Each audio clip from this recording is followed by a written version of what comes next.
بسم اللہ الرحمن الرحیم رب زدنی علما امین والصلاة والسلام علی نبینا محمد وعلی آلہ وصحبہ اجمعین ومن تبعہم بإحسان الی یوم الدین۔ تو ہم لوگ پڑھ رہے ہیں اصول فقہ، اور اصول فقہ میں ہم لوگ پڑھ رہے ہیں شیخ ابن عثیمین کی کتاب الاصول من علم الاصول۔ ہم نے ابھی جو اصول فقہ کا تعارف ہے وہ ختم کیا ہے، جس میں ہم نے پہلے اصول فقہ کی تعریف دیکھی ہے، اور اصول فقہ کی تعریف دو حیثیتوں سے دیکھی ہے۔ ایک اس کی تعریف اضافی ہے، یعنی اصول اور فقہ کی الگ الگ تعریف، اور دوسرا اصول فقہ کی تعریف لقبی ہے۔ اچھا، اصول فقہ کی ایک لقبی تعریف ہم نے اس میں دیکھی، ایک اور اصول فقہ کی لقبی تعریف ہے، وہ بھی یاد رہنی چاہیے، کیونکہ یہ اصول فقہ کی جو تعریف ہے نا، یہ غالباً امام بیضاوی کی تعریف ہے، منہاج الاصول غالباً ان کی کتاب ہے۔ تو یہ تعریف جامع تو ہے، لیکن یہ تعریف بہت مشکل ہے جو شیخ نے یہاں پہ کہی ہے نا، اصول فقہ کی تعریف کہ علم یبحث عن ادلۃ الفقہ الاجمالیہ وکیفیۃ الاستفادۃ منہا وحد المستفید۔ اصول فقہ کی ایک تعریف قواعد کے حساب سے کی جاتی ہے، ایک تو یہ کہ یہ علم ہے، اور ایک جو ہے نا کہا جاتا ہے کہ ہی العلم بالقواعد التي يتوصل بها الى استنباط الاحکام الشرعیہ الفرعیہ من ادلتها التفصیلیہ۔ چالو کرنا ہے اس کو۔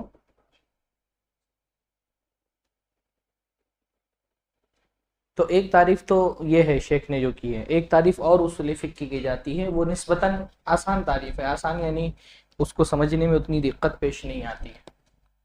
وہ کہیں پین کہیں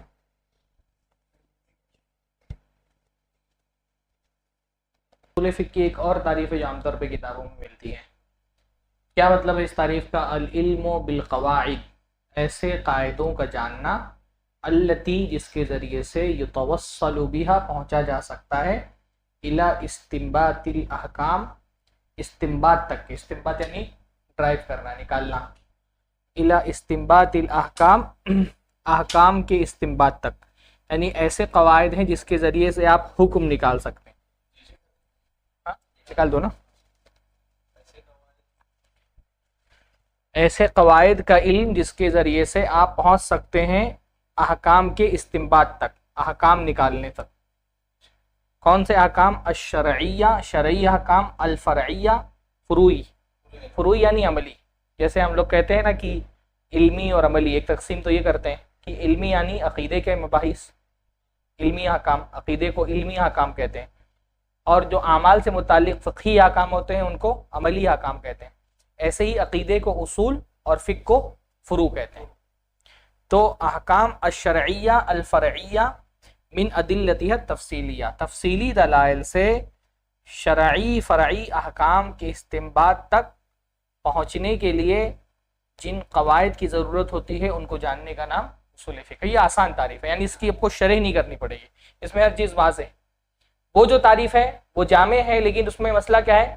مشکل ہے۔ تعریف کا مقصد ہوتا ہے انٹروڈکشن کرنا نا کسی علم کا، تو وہ کیونکہ مشکل تعریف ہے وہ جامع ہے، اس میں زیادہ ڈیٹیل ہے۔ یہ تعریف جو ہے یہ آسان ہے، اس میں کسی چیز کے انٹروڈکشن کی ضرورت نہیں ہے۔ کہ اصول فقہ میں آپ وہ قواعد پڑھتے ہیں جس کے ذریعے سے آپ شریعت کے تفصیلی دلائل سے احکام شرعیہ فرعیہ کا استنباط کر سکتے ہیں، وہ آپ یہ قواعد پڑھتے ہیں۔ شروع میں بھی ہم نے بتایا تھا۔ پھر اس کے بعد ہم نے کیا پڑھا؟ ہم نے پڑھا اصول فقہ کی تاریخ، ہم نے پڑھی کہ اصول فقہ کی تاریخ کیا ہے، مختصراً وہ پڑھی۔ اب یہاں سے ہم احکام کی بحث شروع کر رہے ہیں۔ احکام جیسا کہ میں نے بتایا تھا اس سے پہلے بھی کہ سب سے اہم ترین چیز جو اصول فقہ میں ہم پڑھتے ہیں، یعنی احکام جو ہے وہ اصل میں منزل ہے نا۔ جیسے یہ بھی ہم نے دیکھا نا کہ اصول فقہ پڑھنے کا مقصد کیا ہے؟ کہ ہمارے اندر احکام کے استنباط کی صلاحیت پیدا ہو جائے، ہم نص پڑھ کر کے حکم تک کے پہنچ سکیں، نص پڑھ کر کے ہم حکم تک پہنچ سکیں۔ تو احکام تو اصول فقہ کا ثمرہ ہے، نتیجہ ہے نا۔ اصل تو اصول فقہ پڑھنے کا مقصد ہی کیا ہے؟ کہ ہم احکام تک پہنچ سکیں۔ تو اس لیے سب سے پہلے ہم احکام ہی کی بحث پڑھتے ہیں. میں نے آپ لوگوں کو بتایا تھا کہ احکام جو ہے وہ اصول فقہ کا مقدمہ ہے، اور پھر اس کے 3 ابواب ہیں، دلیل، استدلال اور مستدل. تو دلیل سے مستدل استدلال کر کے کیا نکالتا ہے؟ حکم ہی نکالتا ہے. تو بھائی سب سے پہلے ہم کو سمجھنا پڑے گا کہ حکم کس کو کہتے ہیں، حکم کی قسمیں کتنی ہیں، ہے نا، ان قسموں کے معنی کیا کیا ہیں. تو کیونکہ حکم ہی کے گرد پورا کا پورا اصول فقہ جو ہے نا وہ دوڑتا ہے، پورا اصول فقہ اسی کے گرد گھومتا ہے. تو اس لیے سب سے پہلے ہم یہ سیکھتے ہیں کہ حکم کہتے کس کو ہیں. اور انگلش میں حکم کا بہت آسان سا مطلب ہے رولنگز، ہے نا. تو اب احکام کس کو کہتے ہیں؟ الاحکام جمع حکم وهو لغۃ القضاء. احکام یہ حکم کی جمع ہے، اور حکم لغت میں کہتے ہیں القضاء کو. القضاء کا مطلب ہوتا ہے فیصلہ، اس لیے جو فیصلہ کرنے والا ہے تو اس کو قاضی کہا جاتا ہے. تو شیخ نے یہاں پر بتایا کہ حکم کا مطلب قضا ہوتا ہے، لیکن اگر حکم کا معنی اور گہرائی سے دیکھا جائے تو حکم میں اصلاً منع کے معنی پائے جاتے ہیں. المنع، کسی چیز سے روکنا، منع کرنا. یعنی اصل جو معنی ہے نا، کبھی عربی میں یہی ہوتا ہے کہ کسی بھی لفظ کا ایک جو روٹ ورڈ ہوتا ہے نا، اس کا ایک بیسک معنی ہوتا ہے، پھر اس معنی سے بہت سارے معنی نکلے ہوئے ہوتے ہیں. تو حکم کا اصل معنی ہوتا ہے منع، روکنا. اسی لیے لگام کو جو ہے نا حکمت الدابہ کہا جاتا ہے. لگام سمجھتے ہیں نا، تو کھینچ کر کے جانور کو روکتے ہیں. تو لگام کے ذریعے سے آپ کیا کرتے ہیں؟ جانور کو چلنے سے منع کرتے ہیں. اسی لیے اس کو حکمہ کہا جاتا ہے. اس کے اندر منع کے معنی یہ عربی میں بہت جو ہے نا وہ ایک بہت دلچسپ اور بہت خوبصورت ایک جو ہے نا وہ اس کو فقہ اللغہ کہتے ہیں، لغت کی فقہ. ہاں، لغت کو سمجھنا. تو یہ بہت ایسا ہوتا ہے نا کہ ایک روٹ ورڈ کا جو بیسک معنی ہے اس سے نکلنے والے ہر کلمے میں وہ معنی پایا جائے گا.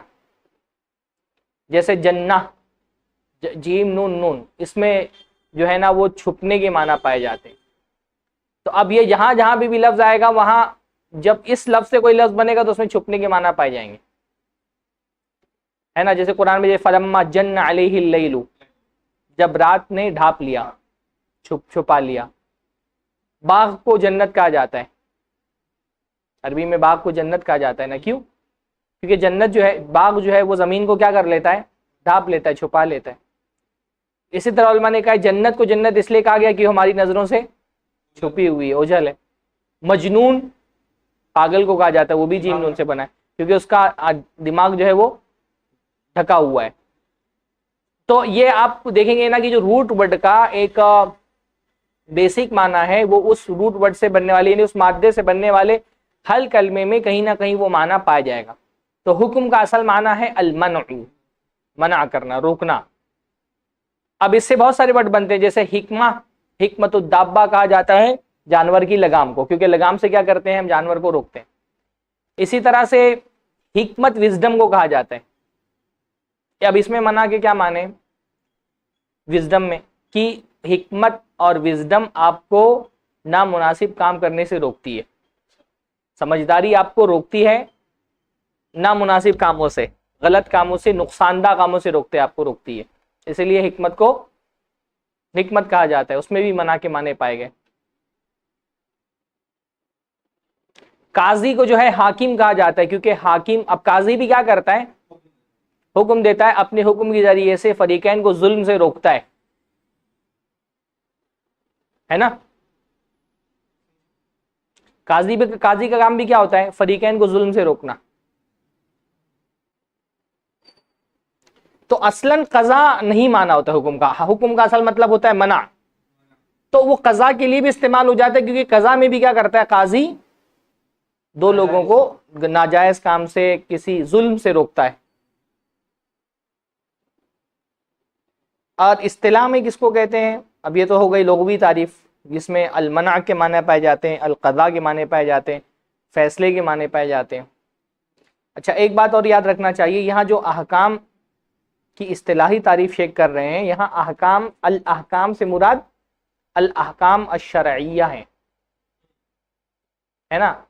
مطلق حکم کی یہ تعریف نہیں ہے. شیخ جو حکم کی تعریف کر رہے ہیں یہ حکم شرعی کی تعریف ہے. تو مطلق حکم کی تعریف کیا ہے؟ نسبت شیئن لکھ لیجیے آپ لوگ، ہاں، نسبت شیئن الی شیئن نسبتاً تامہ، نسبت شیئن الی شیئن نسبتاً تامہ، کسی چیز کو کسی دوسری چیز کی طرف مکمل منسوب کر دینا. جیسے میں کہوں محمد طویل، محمد طویل ہے، تو اس کا مطلب کیا ہوتا ہے کہ میں نے محمد پر طویل ہونے کا حکم لگایا ہے نا. میں کہوں زمین گول ہے تو میں نے زمین پر گول ہونے کا حکم لگایا. تو نسبت شیئن الی شیئن نسبت تامہ او نفیہ عنہ، یا اس سے اس کی نفی کر دینا. حکم میں کبھی کبھی نفی بھی کی جاتی ہے. جیسے میں کہوں محمد لیس بطویل، محمد طویل نہیں ہے، تو میں نے اس پر طویل نہیں ہونے کا حکم لگایا.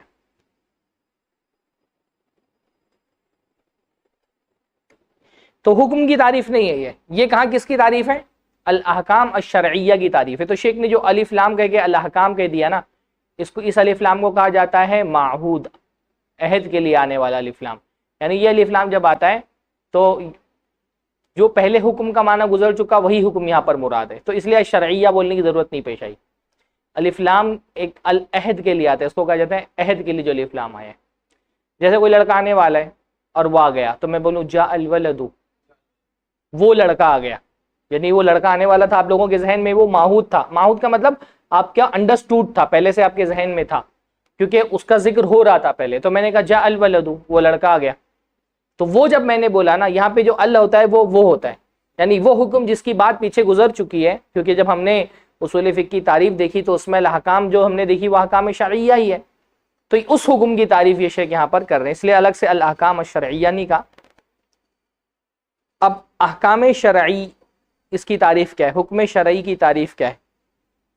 احکام یہ حکم کی جمع ہے، اور اس کی تعریف ہے مقتضاہ خطاب الشرع المتعلق بافعال المکلفین من طلب او تخییر او وضع، جس کا تقاضا کیا ہو شریعت کے خطاب نے اور اس کا تعلق ہو مکلفین کے افعال سے، من طلب چاہے وہ طلب ہو، او تخییر یا اس کے اندر تخیر ہو، او وضع یا اس کے اندر کسی علامت کو رکھا گیا ہو.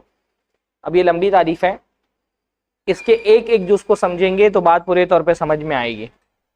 سب سے پہلے سمجھتے ہیں کہ وہ کہاں ہے مسٹر ٹیشو ہے، ٹیشو کپڑا کچھ تو ہوگا نا.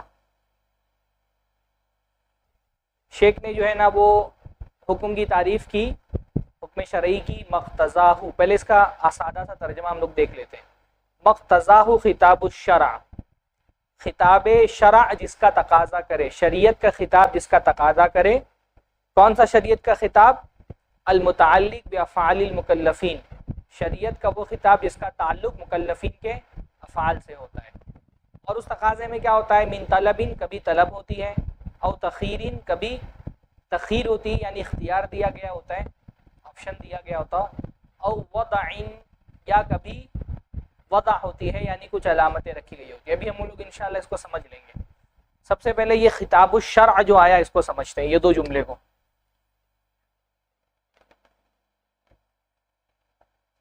خطاب الشرع،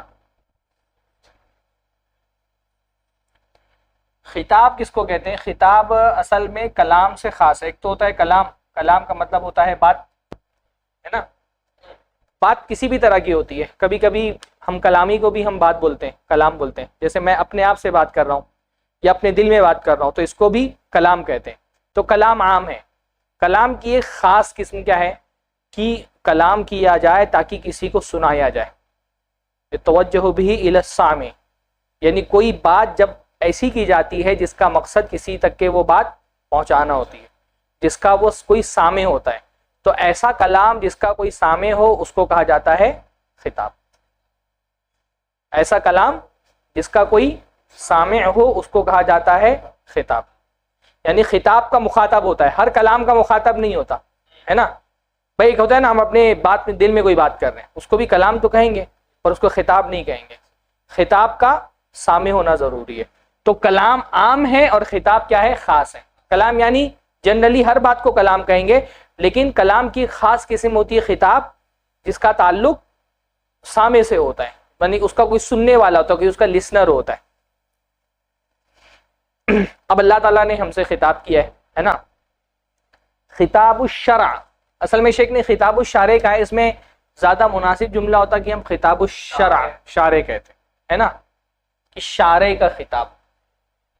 اب یہ شارع کا مطلب کیا ہوتا ہے؟ شرع کا اصل مطلب ہوتا ہے لیجسلیشن، قانون سازی، ہے نا۔ شرع کا مطلب ہوتا ہے قانون بنانا، قانون سازی، کیونکہ قانون بنانا صرف اللہ کا حق ہے، کسی چیز کو واجب کرنا یا مستحب کرنا یا مباح کرنا، مکروہ کرنا، حرام کرنا، یہ کس کا حق ہے؟ اللہ تعالیٰ کا حق ہے نا۔ تو شارع جو ہے وہ کون ہے؟ حقیقت میں شارع اللہ ہے۔ شرع لکم من الدین، اللہ نے فرمایا اللہ تعالیٰ نے تمہارے لیے شرع کیا دین کو، یعنی اللہ تعالیٰ نے تمہارے لیے دین کی صورت میں ایک شریعت نازل کی، اس میں اللہ تعالیٰ نے اس دین میں تم کو بتایا تمہارے لیے حلال و حرام کیا ہے۔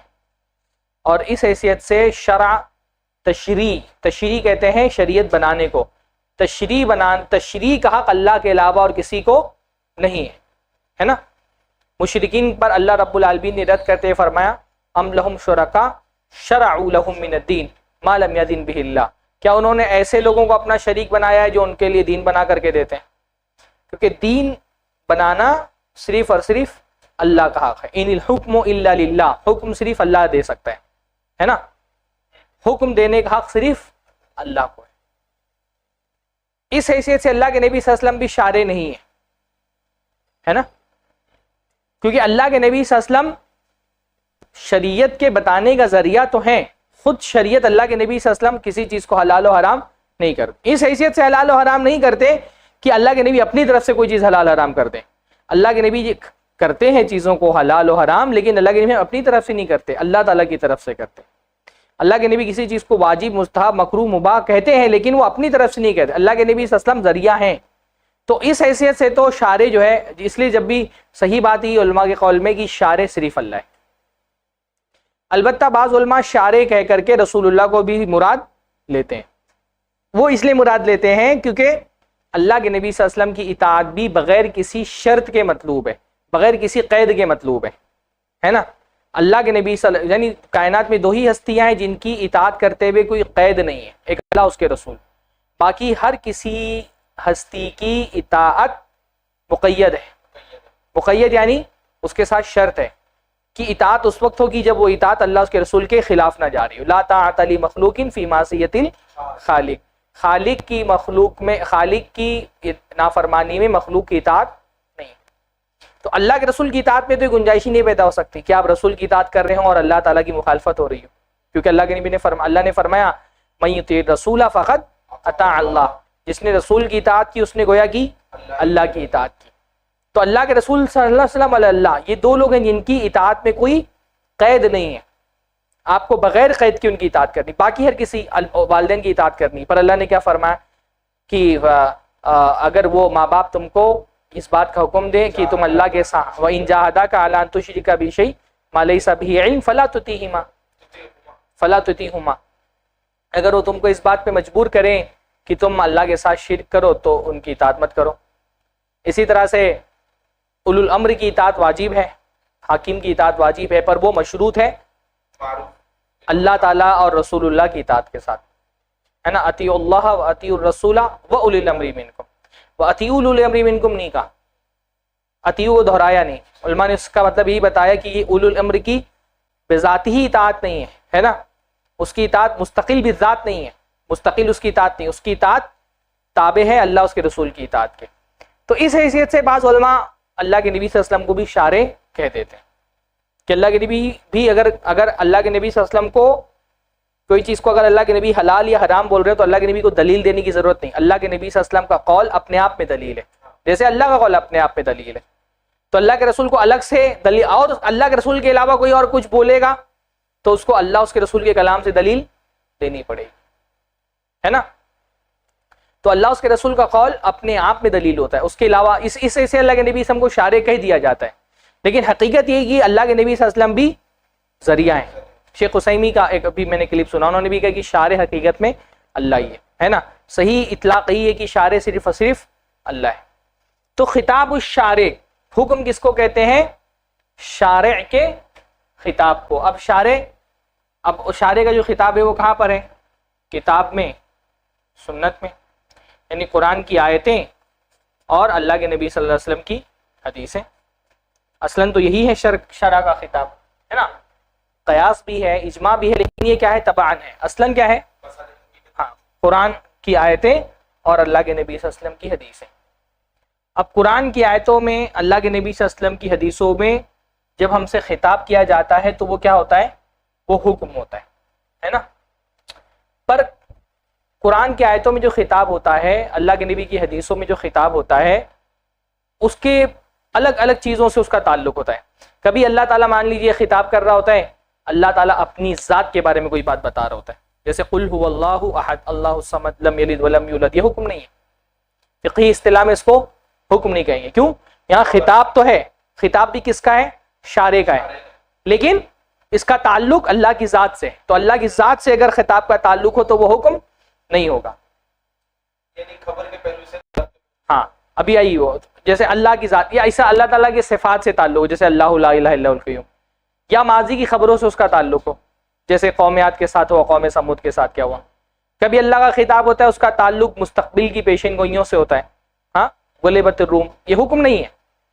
جب ہم آیات حکام کہتے ہیں نا تو سورہ اخلاص اس میں نہیں آتی ہے، سورہ فاتحہ اس میں نہیں آتی، آیت الکرسی اس میں نہیں آتی ہے، الحاقۃ الحاقہ نہیں آتی اس کے اندر۔ کبھی کبھی اللہ تعالیٰ اپنی مخلوق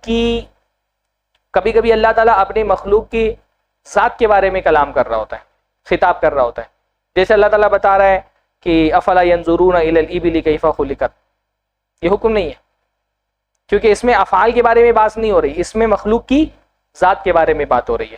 ہاں، کبھی مکلف کے فعل، جیسے اللہ تعالیٰ فرما رہا ہے کہ فلینظر الانسان الی طعامہ، انسان اپنے کھانے کی طرف دیکھے، اشیاء کے بارے میں بات ہو رہی ہے۔ تو خطاب بہت ساری چیزوں سے متعلق ہوتا ہے، اس لیے ہر خطاب کو حکم نہیں کہیں گے۔ کس خطاب کو حکم کہیں گے؟ وہ کہیں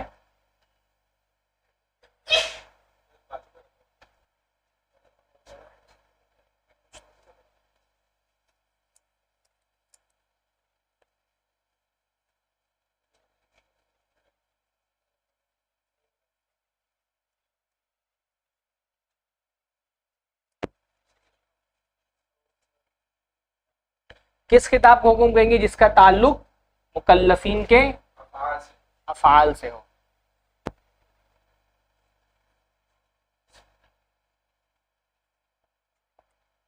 اب اس کو ہم سمجھتے ہیں، خطاب الشرع سمجھ میں آ گیا، قرآن کی آیتیں، اللہ کے نبی صلی اللہ علیہ وسلم کی حدیثیں، اور قرآن کی آیتیں، اللہ کے نبی کی حدیثوں میں بہت ساری چیزوں سے خطاب ہوتا ہے، تو ہر خطاب کو حکم نہیں کہا جاتا۔ کون سے کتاب کو حکم کہا جاتا ہے؟ جس میں افعال، اب اچھا افعال جو ہے نا وہ لغت میں فعل کی دو طرح کی دلالتیں ہوتی ہیں، دو طرح کی چیزوں کو فعل کہا جاتا ہے۔ ایک فعل کہا جاتا ہے جس کے مقابلے میں قول ہوتا ہے، قول اور فعل، اور ایک فعل کہا جاتا ہے جس کے مقابلے میں ترک ہوتا ہے، ترک اور فعل، ہے نا۔ جیسے بھئی ہم اللہ کے نبی کی حدیث کی تعریف کرتے ہیں تو کیا کہتے ہیں؟ ما نسب الی النبی صلی اللہ علیہ وسلم من قول او فعل او تقریر، کہ اللہ کے نبی صلی اللہ علیہ وسلم کی طرف منسوب قول اور فعل اور تقریر کو حدیث کہتے ہیں۔ اب مسئلہ یہ ہے کہ اگر ہم کسی حدیث کو فعلی حدیث کہتے ہیں تو اس میں قول نہیں شامل ہوگا نا، نہیں، جب فعلی کہیں گے، جب فعل قول کے مقابلے میں ہوگا تو فعل میں قول شامل نہیں ہوتا۔ کہنا اور کرنا دو الگ الگ چیزیں ہوتی ہیں نا۔ جب کرنا ہم کہنے کے مقابلے میں کہتے ہیں تو اس وقت کرنے میں کے معنی میں قول شامل نہیں ہوتا۔ جیسے بھئی ہم فعلی حدیث، اللہ کے نبی نے رفع الیدین کیا، اس کو فعلی حدیث کیوں کہہ رہے ہیں؟ کیونکہ اس میں قول نہیں ہے، اس میں فعل ہے، تو یہ جیسے وہاں پر ہم قول کو فعل کے مقابلے میں ذکر کرتے ہیں، اور کبھی کبھی فعل ترک کے مقابلے میں کہتے ہیں کہ کوئی کام نہیں کرنا، اس کے مقابلے میں آپ قول بھی فعل میں شامل ہوگا۔ یہاں جب ہم قول کے مقابلے میں فعل کہیں گے تو یہاں پر فعل میں قول شامل نہیں ہوگا، لیکن ظاہر سی بات ہے شریعت جو حکم لگاتی ہے وہ صرف فعل پہ تھوڑی لگاتی ہے، وہ تو قول پہ بھی لگاتی ہے نا، شریعت قول پہ بھی حکم لگاتی ہے. آپ جو بولتے ہیں شریعت میں اس کا حکم ہوتا ہے کہ نہیں ہوتا ہے؟ بھائی جیسے اللہ نے فرمایا، جیسے جھوٹ مت بولو، غیبت مت کرو، ہے نا. اللہ نے فرمایا لا یغتب بعضکم بعضا، بعض کی غیبت نہ کرے. تو غیبت کیا ہے؟ قول ہی تو ہے نا. جھوٹ کیا ہے؟ قول ہے.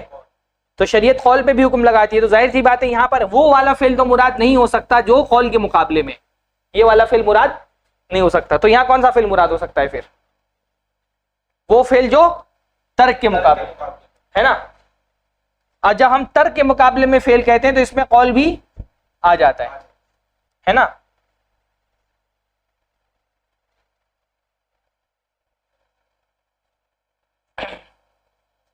یہاں تک بات سمجھ میں آ گئی؟ ابھی تھوڑا سا اور آگے بڑھ رہے ہیں اس میں. یہاں تک سمجھ میں آ گئی نا کہ حکم کہتے ہیں شریعت کے اس خطاب کو جس کا تعلق مکلفین کے افعال سے ہو، ہے نا. تو پہلے تو ہم سمجھ رہے ہیں فعل کس کو کہتے ہیں. تو فعل دو طرح کے ہوتے ہیں. فعل عربی میں جب کہا جاتا ہے تو اردو میں بھی ایسی ہوتا ہے. جیسے ہم کہتے ہیں نا جو کہا ہے وہ کر کے دکھاؤ، ہے نا. تو اس کا کیا مطلب ہے کہ ہم نے کرنے کو کہنے کے مقابلے میں کہا ہے نا. تو صرف جو کہنے کو وہاں پر کرنا اس کے اندر شامل نہیں ہوگا، اور کرنے میں کہنا شامل نہیں ہوگا. اور کبھی میں کہتا ہوں کہ آپ ان سے کہہ دینا، ہاں جیسے میں آپ سے کہوں کہ آپ سعد بھائی سے کہہ دینا کہ میں نے ان سے ایسا کہا ہے، ہاں میں نے ان کو سلام کہا ہے. پھر اس کے بعد میں آپ سے بولوں جو میں نے کرنے کو کہا تھا آپ نے کیا کہ نہیں؟ کہنے کو کہا تھا نا، لیکن اس کو کرنا بول سکتا ہوں کیونکہ قول بھی ایک طرح کا فعل ہوتا ہے. تو اردو میں بھی ایسا ہوتا ہے. تو یہاں پر جب ہم فعل کہہ رہے ہیں، پہلی بات تو سمجھ میں آ گئی کہ یہاں قول کے مقابلے میں جو فعل ہوتا ہے وہ فعل مراد نہیں یہاں، بلکہ یہاں پر فعل کیا مراد ہے؟ ترک کے مقابلے میں. لیکن اب ایک مسئلہ اور پیدا ہوگا یہاں پر کہ شریعت تو بھائی صرف فعل پر تھوڑی حکم لگاتی ہے، شریعت ترک پہ بھی حکم لگاتی ہے. کسی چیز کو چھوڑنے پر بھی تو شریعت حکم لگاتی ہے. جیسے اللہ نے فرمایا لولا ينهاهم الربانيون والاحبار عن قولهم الاثم واكلهم السحت، کہ جو یہود تھے ان کے علماء اور ان کے راہبوں نے اپنی قوم کے لوگوں کو منع کیوں نہیں کیا گناہ کی بات کرنے سے اور سود کھانے سے. اب یہاں پر اللہ تعالیٰ کہہ رہے ہیں منع کیوں نہیں کیا، یعنی ترک کیا نا انہوں نے، ترک پر حکم لگا رہے ہیں نا، چھوڑ دیا. ان کو منع کرنا چاہیے تھا، انہوں نے منع نہیں کیا. ترک ہے نا، منع نہیں کرنا کیا ہے؟ ترک ہے. پر شریعت ترک پر بھی حکم لگا رہی ہے. ہاں فقہی احکام میں بہت سارے احکام ہیں. جیسے ایک مسلمان کو آپ نے دیکھا کہ وہ پڑا ہوا ہے کہیں پر زخمی حالت میں، اور آپ کے اندر استطاعت تھی کہ آپ اس کو اسپتال پہنچا دیتے اور وہ بچ جاتا، پر آپ نے اس کو اسپتال نہیں پہنچایا، تو آپ گنہگار ہوں گے کہ نہیں ہوں گے؟ آپ نے کچھ نہیں کیا، ترک کر دیا اس کو، تو گناہ ملے گا نا. تو یہ ترک پر بھی تو ہم حکم لگا رہے ہیں، ترک پر ہم حرام ہونے کا حکم لگا رہے ہیں یہاں پر نا، کہ اس کو چھوڑ دینا کیا ہے؟ حرام ہے.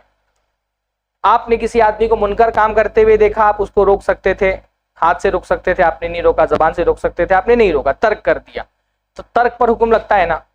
پر جب ہم یہاں کہہ رہے ہیں ترک وہ ہے، فعل وہ ہے جو ترک کے مقابلے میں ہے، تو پھر بھائی تو پھر بھی تو بات پوری نہیں ہوئی.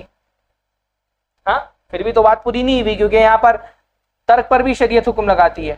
تو علماء نے کہا کہ لغوی اعتبار سے یہاں پر وہ فعل مراد ہے جو ترک کے مقابلے میں ہے، لیکن شرعی اعتبار سے کیونکہ ترک بھی ایک فعل ہوتا ہے تو ہم اس کو ترک کو شرعی اعتبار سے فعل میں شامل مان لیتے ہیں. یعنی یہ لغوی اعتبار سے تو نہیں شامل ہے، البتہ شرعی اعتبار سے شامل ہے. تینوں آئے گا.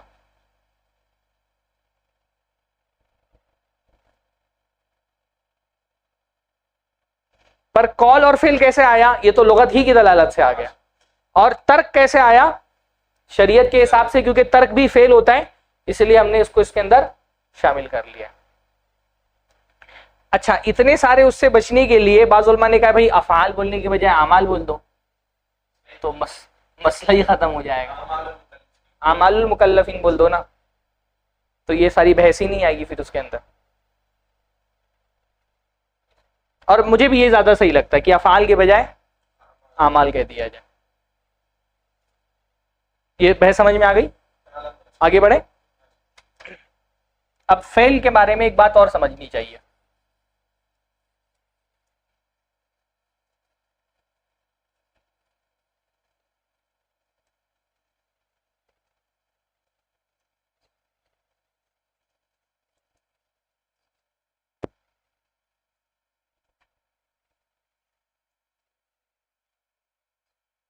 فعل کے بارے میں ایک بات اور سمجھیے کہ حکم ہمیشہ فعل پر لگتا ہے، ذات پر نہیں لگتا، شے پر نہیں لگتا ہے، کسی چیز پر حکم نہیں لگتا ہے، حکم ہمیشہ فعل پر لگتا ہے. بھائی جیسے ہم کہتے ہیں شراب حرام ہے، تو شراب تو ایک شے ہے نا، تو شراب حرام ہے. اب حکم تو فعل پر لگتا ہے، تو ہم کہہ رہے ہیں شراب ہے، شراب تو فعل نہیں ہے، شراب تو ایک ذات، ایک چیز ہے، تو چیز پر حکم نہیں لگتا. کیسے؟ پینا حرام ہے نا، تو اب یہاں پہ آپ پینا مان رہے ہیں نا، شراب کیا حرام ہے بھائی؟ شراب پینا حرام ہے، تو پینا کیا ہے؟ فعل ہے. مردار حرام ہے تو مطلب مردار کھانا حرام ہے. موسیقی حرام ہے تو موسیقی سننا حرام ہے. جھوٹ حرام ہے تو جھوٹ بولنا حرام ہے. تو حکم ہمیشہ کس پر لگتا ہے؟ فعل. اشیاء پہ حکم نہیں لگتا کبھی بھی. حکم ہمیشہ کس پر لگے گا؟ یعنی ہم جو بھی کام کریں گے شریعت اس پہ کوئی نہ کوئی حکم لگائے گی. بنیادی طور پہ 5 احکام ہوتے ہیں تکلیفیہ، ان میں سے کوئی نہ کوئی ایک حکم لگے گا. وضو بنا لیجیے. شریعت جو ہے وہ کوئی نہ کوئی حکم لگائے گی، اور حکم کس پہ لگے گا؟ ہمیشہ فعل پر لگے گا. یہ بات ذہن میں رہنی چاہیے ہے نا. جیسے ہم کہتے ہیں تصویر حرام ہے، تو تصویر کیا مطلب؟ تصویر بنانا حرام ہے. ہر چیز میں جو ہے نا حکم ہمیشہ فعل پر ہی لگے گا، اس لیے افعال المکلفین یہاں پہ کہا. اچھا، اب کبھی کبھی شریعت کے نصوص میں ایسا آ جاتا ہے کہ کسی فعل کا ذکر نہیں ہوتا ہے. ہاں، شریعت میں بعض نصوص ایسے آتے ہیں جس میں کسی فعل کا ذکر نہیں ہوتا ہے، بلکہ صرف کسی ذات کا ذکر ہوتا ہے، کسی شے کا ذکر ہوتا ہے. جیسے حرمت علیکم المیتۃ، جیسے دیکھ لیتے ہیں. امہاتکم بناتکم بھی ہے. حرمت علیکم امہاتکم مطلب نکاح، تم سے نکاح کرنا حرام ہے نا، وہاں پہ بھی فعل ایک محذوف ہے. تو کبھی کبھی شریعت جو ہے نا وہ ایسا ہوتا ہے نا کہ ایک ذات کا ذکر تو آ گیا پر فعل محذوف کر دیا گیا نص کے اندر. کتاب میں فعل نہ ہو. ہاں، فعل محذوف ہے. اب جب فعل ذکر کر دیا گیا تب تو مسئلہ ہی نہیں ہے نا. جیسے اللہ تعالیٰ نے فرمایا وَلَا تَجَسَّسُوا، تجسس مت کرو. یہاں پہ سیدھا فعل آ گیا کہ تجسس کرنا خود ایک فعل ہے. لا يغتب بعضكم بعضا، لا تقربوا الزنا، زنا مت کرو. لا تقتلوا، قتل مت کرو. یہ سارے افعال ہیں، پر کبھی کبھی فعل کا ذکر نہیں آتا ہے، صرف ذات کا ذکر آیا. اب ایک مسئلہ یہ کہ یہاں پہ کون سا فعل محذوف مانا جائے. فعل محذوف ہے یہ تو ہے، پر کون سا فعل محذوف مانا جائے گا؟ عام طور پر اس سے متعلق سارے فعل. ہاں، اب اس میں اختلاف ہے. جمہور کہتے ہیں کہ جو سب سے مناسب فعل ہوگا اس شے سے وہ محذوف مانیں گے ہم. جیسے میتا ہے، بات ذکر چل رہی ہے کھانے کی، تو ہم یہاں پہ جو ہے عقل مراد لے لیں گے، عقل کو محذوف مان لیں گے. ہاں، حرمت علیکم اکل المیتا، یہ کس کی رائے ہے؟ جمہور کی رائے. جمہور علماء یہ کہتے ہیں جب فعل کا ذکر نہ ہو تو جو سب سے مناسب یعنی سوٹیبل فعل ہوگا، جو وہاں پہ سوٹ کر رہا ہوگا اس شے سے، اسی فعل کو ہم محذوف مانیں گے. احناف کہتے ہیں کہ ہم اس کو مانیں گے کہ یہ مجمل ہے نص، یہاں کچھ نہیں مانیں گے محذوف، خاموش رہیں گے. ہم اس کی تفصیل دوسری جگہ پر دیکھیں گے. ہاں، احناف کہتے ہیں کہ اس جو ایسی نص کو ہم مبہم مان دیں گے، مجمل مانیں گے کہ اس میں کچھ ڈکلریشن نہیں ہے، تو ہم دوسری نص میں اس کی ڈیٹیل دیکھیں گے. ہم خود سے کچھ بھی محذوف نہیں مانیں گے، بلکہ دوسرے نصوص میں دیکھیں گے کہ یہاں پر کیا محذوف ہو سکتا ہے. بعض فقہا کی رائے وہ ہے جو آپ نے کہی کہ ہر وہ فعل محذوف مان لیں گے جن کا محذوف یہاں پہ مانا جا سکتا ہو. ہر اس فعل کو محذوف مان لیں گے جس کے محذوف ماننے کی پاسبلٹی موجود ہے. جیسے اب عقل ہے، اسی طرح سے ایک فعل محذوف ہو سکتا ہے انتفاع. مردار سے فائدہ اٹھانا حرام کیا گیا ہے. مردار کو صرف کھایا نہیں جاتا ہے نا، اس سے فائدہ اٹھانے کی دوسری صورتیں بھی ہو سکتی ہیں. بعض فقہا یہ کہتے ہیں کہ جس فعل کو وہاں پر محذوف مانا جا سکتا ہے ہر فعل محذوف مان لیں گے، اور ہر وہ چیز حرام ہو جائے گی جو یہاں پر فٹ بیٹھ سکتی، چاہے وہ اس کے مناسب ہو یا مناسب نہ ہو. اس فقہی اختلاف کی وجہ سے مسئلے میں بھی فرق پڑتا ہے نا، کیونکہ جن علماء نے کہا کہ جو سب سے مناسب فعل محذوف مانیں گے وہ انتفاع کو جائز مانیں گے، کہ دوسری صورتیں جو اس سے فائدہ اٹھانے کی ہو سکتی ہے وہ جائز ہے. جن لوگوں نے کہا کہ ہر طرح کا فعل جو پاسبلٹی پائی جاتی ہے سب حرام مانیں گے، تو وہ انتفاع کو بھی حرام مانیں گے. حرمت علیکم سے انتفاع بھی حرام مان لیں گے. اس میں جمہور کی جو رائے ہے وہ زیادہ صحیح ہے نا. جیسے اللہ کے نبی صلی اللہ علیہ وسلم کے بارے میں آتا ہے نا کہ اللہ کے نبی صلی اللہ علیہ وسلم نے دیکھا کہ کچھ لوگ ایک بکری کو گھسیٹ کر لے کر کے جا رہے تھے، تو اللہ کے نبی نے پوچھا کہ تم نے اس کو چمڑی کو دباغت دے کر کے اس سے فائدہ کیوں نہیں اٹھا لیا؟ تو انہوں نے کہا اللہ کے نبی یہ میتہ ہے، مردہ ہے. تو اللہ نے فرمایا انما حرم اکلھا، اس کا کھانا حرام کیا گیا. تو پتہ ہی چلا کہ وہاں ایک ہی فعل محذوف تھا اور وہ محذوف کیا تھا؟ عقل. وہاں پہ ہم کو نہیں پتا چلا، اللہ کے رسول صلی اللہ علیہ وسلم نے بتا دیا. ہاں کس کا؟ ہر صورت کی شرع نہیں حرام ہے، یعنی جو اس حدیث میں اللہ کے نبی صلی اللہ علیہ وسلم نے جو کہا نا کہ شرع حرام ہے، تو اللہ کے نبی صلی اللہ علیہ وسلم نے وہی کہا کہ اس کو بیچ نہیں سکتے پر اس کی چمڑی سے فائدہ اٹھا سکتے ہیں. بیچنے کی جو چمڑی بیچ سکتے ہیں، ہاں وہ تو چمڑی بیچ سکتے ہیں، جس چیز کا استعمال جائز ہے اس کو بیچنا بھی جائز ہے. تو بہرحال یہ ایک اصولی مسئلہ ہے کہ فعل جو ہے وہ کبھی کبھی محذوف ہوتا ہے، لیکن حکم بہرحال کس پر لگے گا؟ فعل ہی پر لگے گا، شے پر نہیں لگے گا. کوئی چیز فی نفسی کچھ بھی نہیں ہوتی ہے نا، اس کے متعلق جو فعل ہوتا ہے وہ یا تو حلال ہوگا یا تو حرام ہوگا. تو یہ سمجھ میں آ گیا نا کہ یہاں پہ افعال کیوں کہا؟ کیونکہ فعل حکم ہمیشہ کس پر لگے گا؟ فعل پر لگے گا.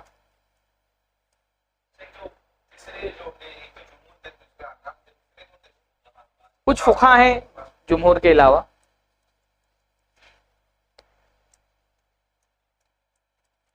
تو یہ تو افعال سمجھ میں آ گیا آپ لوگوں نا کہ حکم کس پر لگتا ہے. حکم کس کو کہتے ہیں؟ شریعت میں جس خطاب کا تعلق افعال سے ہوتا ہے. ہاں افعال سے ہوتا ہے. اب یہ افعال کس کے ہوتے ہیں؟ مکلفین کے ہوتے ہیں. مکلف کس کو کہتے ہیں؟ جس کو شریعت نے پابند بنایا ہو. الفت کا اصل مطلب ہوتا ہے مشقت. تو شریعت جب آپ کو کسی چیز کا پابند بنا دیتی ہے تو آپ کے اوپر ایک ذمہ داری ڈال دی جاتی ہے نا، ایک بوجھ ڈال دیا جاتا ہے آپ کے کندھوں پر. اسی لیے بعض علماء کہتے ہیں کہ حکم کے لیے تکلیف کا لفظ استعمال نہیں کرنا چاہیے. مکلف کیا ہے؟ یہ تکلیف سے بنا ہے. تکلیف کا مطلب ذمہ داری. تکلیف میں ایک طرح سے مشقت کے معنی پائے جاتے ہیں نا. تو جیسے امام تیمیہ ہیں اور ان کے شاگرد ہیں ابن القیم، وہ کہتے ہیں بھائی ایمان والے بندے کو بوجھ تھوڑی محسوس ہوتا ہے جب وہ کوئی نیکی کا کام کرتا ہے، اس کو تو راحت اور نعمت محسوس ہوتی ہے، تو اس کو تکلیف نہ کہا جائے. شیخ ابن تیمیہ کہتے ہیں کہ اس کو تکلیف نہ کہا جائے. امام قیم یہ کہتے ہیں کہ اس کو تکلیف کہنا بہتر نہیں ہے، اس لیے وہ طلب کہتے ہیں اس کو. وہ احکام تکلیفیہ نہیں کہتے، وہ احکام طلبیہ کہتے ہیں. لیکن یہ بات بہت زیادہ صحیح نہیں ہے. پہلی بات تو یہ کہ بھائی حقیقت تو یہی ہے کہ جو نیکی کے کام ہوتے ہیں یا شریعت کی جو پابندیاں ہوتی ہیں وہ نفس کے لیے بھاری ہوتی ہیں. ہاں وہ دوسری دلیل وہی دی انہوں نے. پہلی دلیل یہ دی کہ بھائی دیکھو اللہ کوئی بھی آپ نے نماز پڑھنا ہے، ٹھیک ہے نماز میں راحت ہے، لیکن نفس تو بہرحال اس کو آپ کو مارنا پڑتا ہے، دین قربان کرنی پڑ رہی ہے، کبھی مجلس قربان کرنی پڑ رہی ہے. ایسا ہی جو ہے وہ کوئی چیز اللہ نے حرام کی تو اس سے بچنے کے لیے آپ کو نفس کو بہرحال مارنا پڑتا ہے. قرآن مجید میں اللہ کے میں فرمایا المجاہد من جاہد نفس، مجاہد وہ ہے جو اپنی نفس سے جہاد کر لے جائے. تو جہاد میں جانا ہے تو ظاہر سی بات ہے نفس اس کے لیے تیار نہیں ہوتی، تو مشقت تو بہرحال نفس کو ہوتی ہے. لیکن اسے فرمایا حفت الجنت بالمکارہ، جنت جو ہے وہ ناپسندیدہ چیزوں سے گھری ہوئی ہے، تو ناپسندیدہ نہیں نفس کو پسند نہیں آتی. اور پھر قرآن مجید میں جو اللہ نے استعمال کیا لا یکلف اللہ نفسا الا وسعہا، اللہ تعالیٰ طاقت سے زیادہ کسی پر بوجھ نہیں ڈالتا. اس کا مطلب جتنا طاقت ہے اتنا بوجھ ڈالتا ہے اللہ، ہے نا. طاقت سے زیادہ بوجھ نہیں ڈالتا. اس کا مفہوم مخالف کیا نکلا کہ جتنی طاقت ہے اتنا ڈالتا ہے. تو یعنی اس کا مطلب شریعت کے احکام کو تکلیف کہا جا سکتا ہے. اب شریعت میں مکلف جب کہا جاتا ہے تو اس سے بنیادی طور پہ کون مراد ہوتا ہے؟ عاقل اور بالغ. مکلف کون ہوتا ہے؟ جو عاقل ہو اور بالغ ہو. عاقل یعنی پاگل نہ ہو، بالغ یعنی بچہ نہ ہو. عاقل کہتے ہیں مجنون کے مقابل میں اور بالغ کہتے ہیں سبھی کے مقابلے میں. تو شریعت میں مکلفین کے، کیونکہ طلب کس سے ہوگی بھائی؟ طلب عاقل بالغ سے ہی ہوتی ہے نا. ہاں تو صلاحیت جو ہے وہ عاقل بالغ میں ہی ہوتی ہے. تو جیسے حلال حرام واجب مستحب مکروہ مباح کس کو کیا جائے گا؟ جو مکلف ہے. جو مکلف نہیں اس پر احکام نافذ نہیں ہوتے. تو مکلفین کے فعل سے متعلق جو خطاب ہے اس کو حکم کہا جاتا ہے. اتباع سمجھ میں آ گئی؟ اب یہاں پہ بھی کنفیوژن پیدا ہوتا ہے کہ بعض مرتبہ بھائی مکلفین جو غیر مکلف ہوتے ہیں ان سے بھی بہت سارے شرعی احکام متعلق ہوتے ہیں. جیسے بچہ ہے، ہاں بچہ ہے تو اس کے مان لیجیے ایک بچہ ہے، اس کے والد کا انتقال ہو گیا اور اس کے پاس وراثت میں بہت سارا مال آیا، مال پر 1 سال گزر گیا تو زکوٰۃ واجب ہو جائے گی مال پہ، حالانکہ بچہ مکلف نہیں ہے. ایسے ہی اگر پاگل ہے کوئی آدمی، اچانک پاگل ہو گیا، اس کے پاس بہت پراپرٹی ہے، پھر سال گزر گیا تو اس پر بھی زکوٰۃ واجب ہو جائے گی، تو یہ تو مکلف نہیں ہے. تو اس حساب سے تو شیخ کی تعریف میں ایک پرابلم آ گیا کہ آپ صرف مکلفین کے فعل سے متعلق خطاب کو حکم کہہ رہے ہیں، جبکہ بہت سارے احکام کا تعلق غیر مکلف سے بھی ہوتا ہے. تو شیخ نے اس کا جواب آگے تشریح میں دیا ہے کہ یہاں مکلف سے مراد وہ نہیں ہیں جو فی الحال ہی مکلف ہوں. کہہ رہے ہیں مکلف سے مراد وہ ہیں جن کے اندر مکلف ہونے کی صلاحیت موجود ہو مگر کسی معنی کی وجہ سے وہ مکلف نہیں ہو رہے، یعنی جو کبھی مکلف ہو سکتے ہوں، ان کے اندر پاسبلٹی ہو مکلف ہونے کی. ما من شأنہم التکلیف، جن کے شان میں یہ ہوتا ہے کہ وہ مکلف ہو سکتے ہیں. اس لیے علماء نے اس کی شرح میں یہ کہا کہ ایک ہوتا ہے مکلف فی الحال اور ایک ہوتا ہے مکلف فی المعال.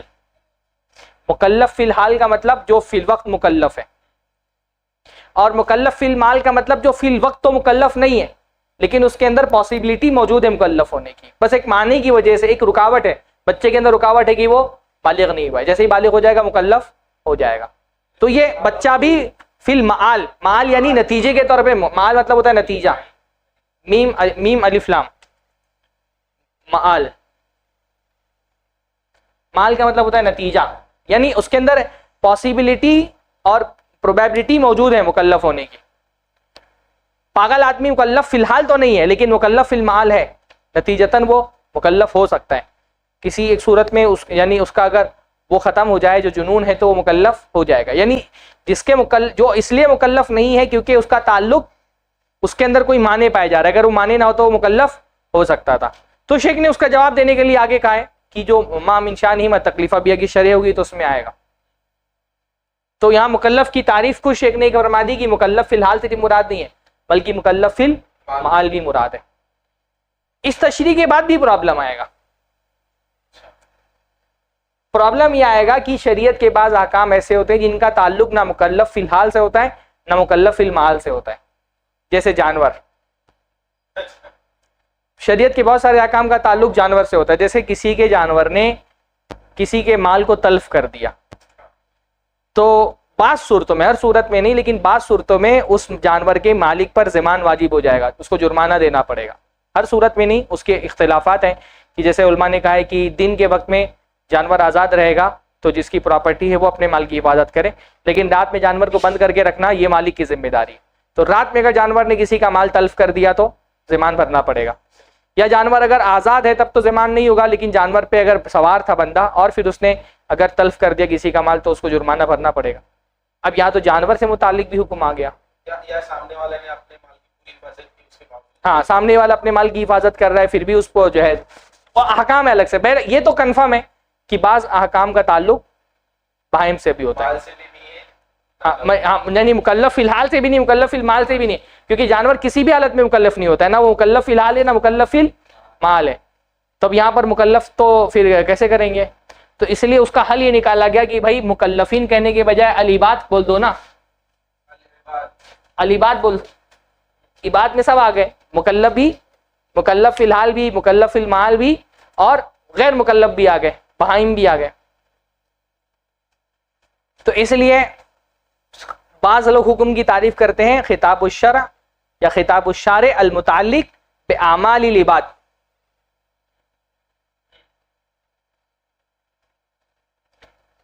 لیکن اس میں تو ٹھیک ہے کہ اعمال والا مجھ کو یہ زیادہ صحیح لگتا ہے کہ افعال کے بجائے اعمال کہہ دیا جائے. شیخ امام ابن عثیمین نے افعال کا ہے لیکن آپ اعمال کہہ دیں. پر عباد والا جو معاملہ ہے اس میں ذرا تکلف آ گیا، کیونکہ بھائی دیکھو آپ نے جو کہا کہ بچہ، مجنون اور جانور،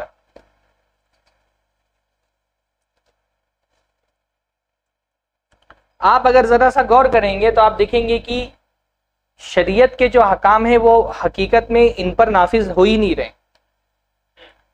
بلکہ وہ نافذ ہو رہے ہیں بچے کے ولی پر، مجنوں کے ولی پر، جانور کے مالک پر، اور یہ سب کے سب مکلف ہیں۔ جیسے بچے کے مال میں زکوٰۃ واجب ہوگی، پر وہ نکالے گا زکوٰۃ کون؟ بچہ تھوڑی نکالے گا، ولی نکالے گا، تو ولی تو مکلف ہے نا، تو اصلاً یہ مکلف ہی کا فعل ہوگا۔ مجنوں کے زکوٰۃ میں مال واجب ہوگی، مجنوں تھوڑی نکالے گا، کون نکالے گا؟ اس کا گارجین اور ولی نکالے گا، تو یہ بھی کیا ہو گیا؟ مکلف ہو گیا۔ تو جانور بھی اگر اس کے معاملے میں بھی کوئی اگر جرمانہ نافذ ہو رہا ہے تو جرمانہ جانور تھوڑی دے گا، اس کا مالک دے گا، تو مالک تو مکلف ہے نا۔ تو کیونکہ یہ جو ان سے متعلق جو لوگ حکم جن کے لیے آ رہا ہے، حکم ان کے لیے نہیں آ رہا ہے، پر جن کے لیے حکم آ رہا ہے وہ مکلف ہیں۔ بھلے سبب وہ بن رہے ہیں، ہاں سبب یہ بن رہے ہیں، لیکن مکلف ہی کے لیے حکم ہے۔ بچے کے مال میں سے زکوٰۃ نکالنا ہے پر ولی نکالے گا، تو ولی مکلف ہے، مجنوں کا بھی ولی مکلف ہے، جانور کا بھی مالک مکلف ہے۔ تو وہ عبادت کی ضرورت نہیں ہے، مکلف یہاں پر ٹھیک ایک لفظ ہے۔ اگلی بات سمجھ میں؟ زیادہ ڈیپ میں جا رہے ہیں ہم لوگ کیا؟ ہاں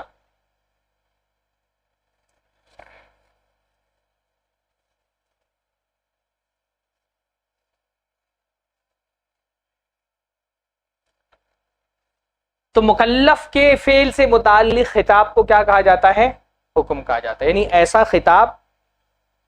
اچھا اب ایک چیز اور اس کو سمجھ لیں، یہاں پر شیخ نے کیا فرمایا ہے؟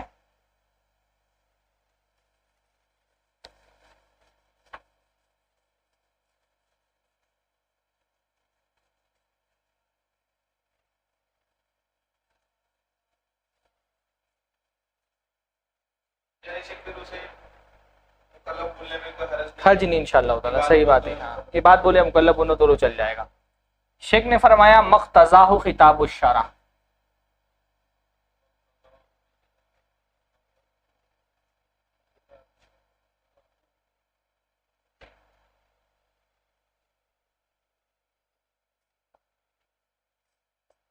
مقتضاہ خطاب الشارع۔ تھوڑا سا یہاں پہ فرق ہے فقہا اور اصولیین کے درمیان میں۔ فقہا جو ہے نا وہ مقتضاہ لفظ نہیں استعمال کرتے ہیں، میں اس سے پہلے بھی بتا چکا ہوں۔ فقہا ڈائریکٹ کہتے ہیں شریعت کا خطاب ہی اصل میں حکم ہوتا ہے، جیسے اقیم الصلاۃ خود حکم ہے۔ جو اصولیین ہے وہ کہتے ہیں یہ بات، اصولیین کہتے ہیں اقیم الصلاۃ یہ خود کیا ہے؟ حکم ہے۔ اور جو فقہا کہتے ہیں اقیم الصلاۃ حکم نہیں ہے، اقیم الصلاۃ جس چیز پر دلالت کر رہا ہے، اقیم الصلاۃ کس پہ دلالت کر رہا ہے؟ نماز کے واجب ہونے پر، تو کہتے ہیں نماز کا واجب ہونا حکم ہے۔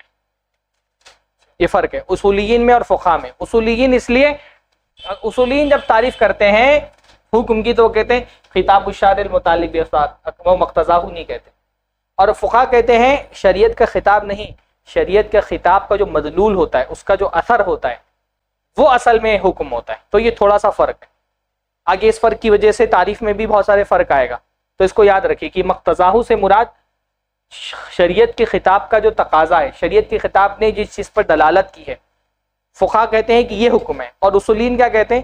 ڈائریکٹ شریعت کا خطابی حکم ہے۔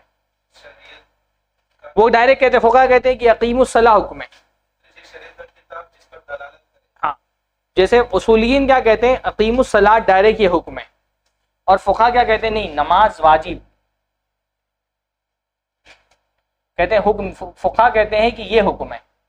ہاں فقہا کے نزدیک حکم کیا ہے؟ یہ ہے، اور اصولیین کیا کہتے ہیں؟ اقیم الصلاۃ سیدھا حکم ہے۔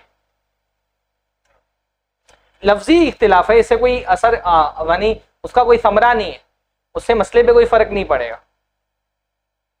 شیخ نے میرے خیال سے اس لیے کہا ہے نا کہ تاکہ دلیل اور مدلول، یہ کیا ہے؟ خطاب شرع کا مدلول ہے، تو اس سے دلیل اور مدلول الگ الگ رہے۔ شیخ نے غالباً یہ اس وجہ سے لیا ہے۔ ہاں فقہا کے حساب سے یہی دلیل ہے، یہی مدلول بھی ہے، یہ دلیل ہے اور یہ اس پہ دلالت کر رہی ہے نا، تو دلیل اور مدلول الگ الگ ہو جائے، اس لیے شیخ نے مقتضا کہہ دیا۔ یہ بس میں ایسے بتا دیا آپ لوگوں کو، کیونکہ اس کی وجہ سے آگے تعریف میں فرق آئے گا، جب وہ شیخ واجب حرام ان سب چیزوں کی تعریف کریں گے نا۔ مقتضا جس کا تقاضا کر رہا ہے شریعت کا خطاب، جیسے اقیم الصلاۃ کیا تقاضا کر رہا ہے آپ سے؟ کہ آپ نماز واجب ہے نا، تو شیخ کہتے ہیں کہ اس کے تقاضے کا حکم کہا جاتا ہے۔ اور فقہا کہتے ہیں کہ نہیں، ڈائریکٹ جو خطاب ہوتا ہے وہی ڈائریکٹ حکم ہوتا ہے. یہ ایک ایسی ایک ضمنی بات ہے جو میں نے آپ کو بتا دی. تو مقتضاہ خطاب الشرع المتعلق بافعال المکلفین.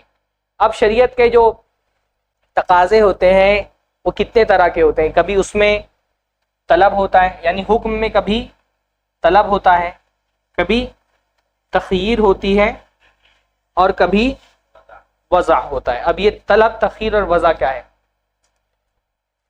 طلب شریعت میں دو طرح کی ہو سکتی ہے، یعنی جو قرآن کی آیتیں حدیثیں ہیں جن کا تعلق ہمارے فعل سے ہے، تو فعل میں طلب دو طرح کی ہو سکتی ہے. یا تو کسی کام کے کرنے کو طلب کیا گیا ہوگا، یعنی فعل طلب کیا گیا ہوگا، یا ترک طلب کیا ہوگا، ہے نا.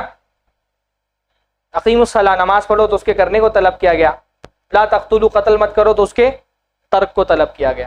دونوں میں طلب ہے نا، دونوں میں آپ سے کچھ مانگا گیا ہے. کیا تو کہا گیا یہ کرو، یا تو کہا گیا یا نہیں کرو، تو یہ طلب ہو گیا. اب طلب بھی دو طرح کی ہوگی، یا تو اس فعل کے کرنے کو لازم کر دیا گیا ہوگا، یا غیر لازم کیا، یعنی لازم نہیں کیا گیا ہوگا، کمپلسری کر دیا گیا ہوگا، یا ریکمینڈیڈ ہوگا، ہے نا.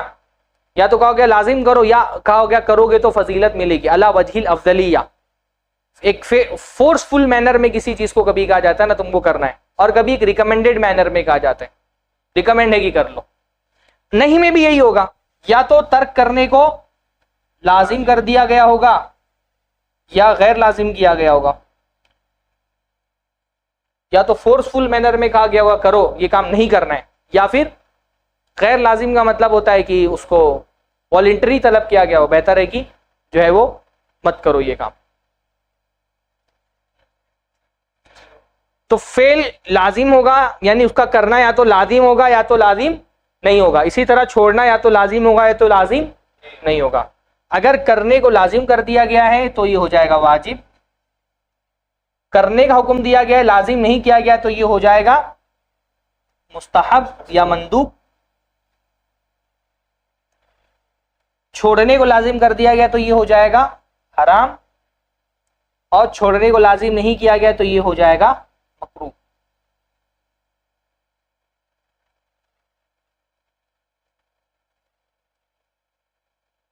یہی ہوتا ہے نا، یا تو لازم کیا ہو گیا کرو تو یہ کیا ہو گیا واجب، مستحب، حرام اور مکروہ.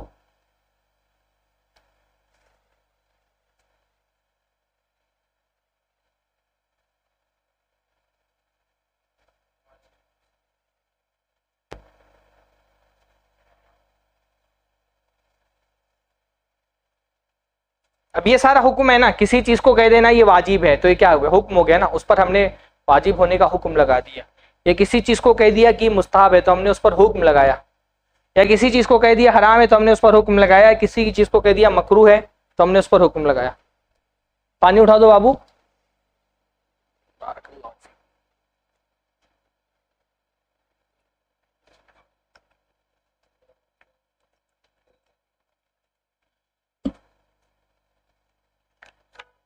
الحمدللہ.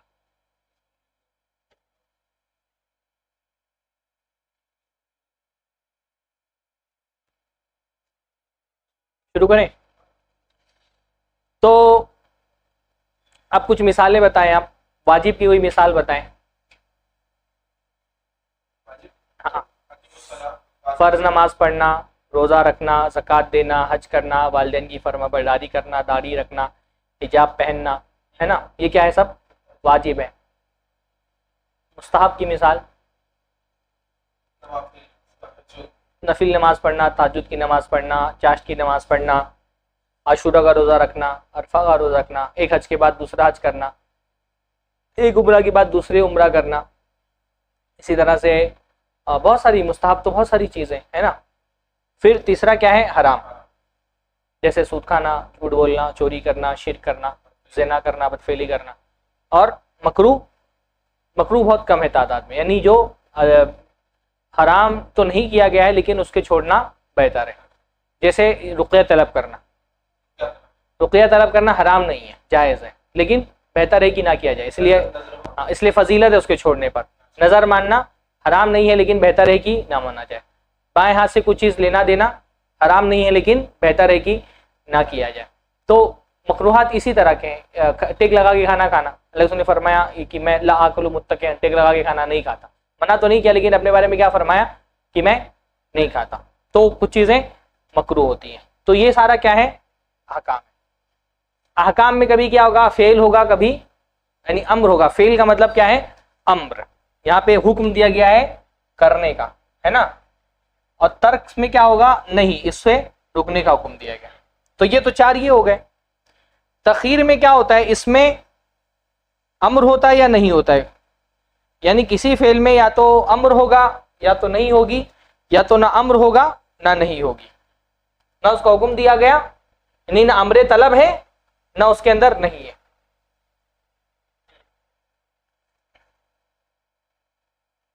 یعنی یہ جو تخیر ہے، یہ تخیر کون سی ہے؟ علی التسویہ. یہاں تخیر سے مراد کیا ہے؟ تخیر علی التسویہ، کسی چیز کو برابری میں آپشن دیا گیا ہے. تخیر تو آپ کے مستحب میں بھی ہے اور مکروہ میں بھی ہے نا، آپشن ہے نا آپ کے پاس. لیکن یہ علی التسویہ نہیں ہے نا. مکروہ میں چھوڑنا بہتر ہے، مستحب میں کرنا بہتر ہے. یہاں پہ جو تخیر دی گئی ہے یہ کیا ہے؟ علی التسویہ، برابری میں تخیر ہے. آج نہ چھوڑنے میں بہتری ہے نہ کرنے میں بہتری ہے.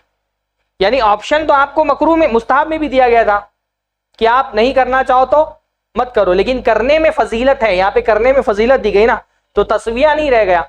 اسی طرح سے غیر لازم میں کیا ہے؟ یہ جو مکروہ ہے اس میں بھی کیا ہے؟ آپ کو اجازت دی گئی ہے کرنے کی، لیکن نہیں کرنے میں فضیلت ہے.